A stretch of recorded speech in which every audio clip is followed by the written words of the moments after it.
Are millennials more prone to burnout than other generations? The answer is maybe, but not because they're millennials. It's not some biological thing that an entire generation is more prone to burnout than a previous generation. I don't think that's it at all.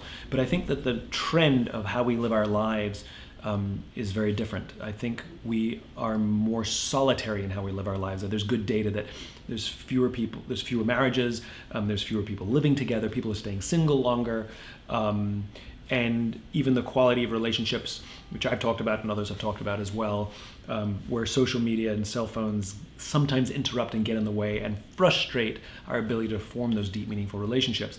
Millennials, just by virtue of when they were born and what technologies were available at the day, were sort of on the front line, the first ones to grow up in this world and these trends. And so I think that the opportunity to ask for help or accept help when it's offered, to express that kind of vulnerability, to deal with that kind of stress. I mean, think about how easy it is when there's a conflict with another human being. It's just much easier to ghost them than to have a confrontation, right? You've been dating somebody for a while, you're really not into it anymore. Instead of gaining closure and like having a conversation, even a fight, we just disappear. Why? Because it's easier, let's be honest.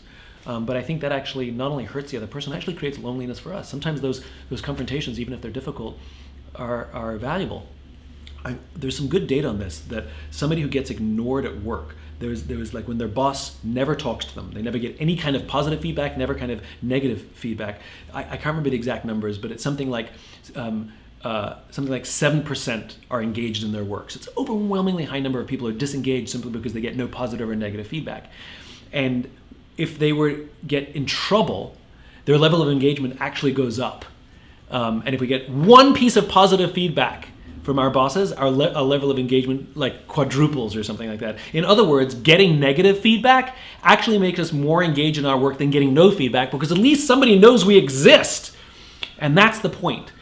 I think one of the reasons that this generation and maybe younger generations, and again, not as a result of the generation thing, but rather the life in which they've grown up just by virtue of when they grew up, probably does make them more prone to burnout, probably because they find themselves doing more things themselves, that the concept of partnership or help is reduced. So when you have more to do, when you have more on your plate, you have to be the breadwinner, the homemaker, all of this, of course we're going to burn out more.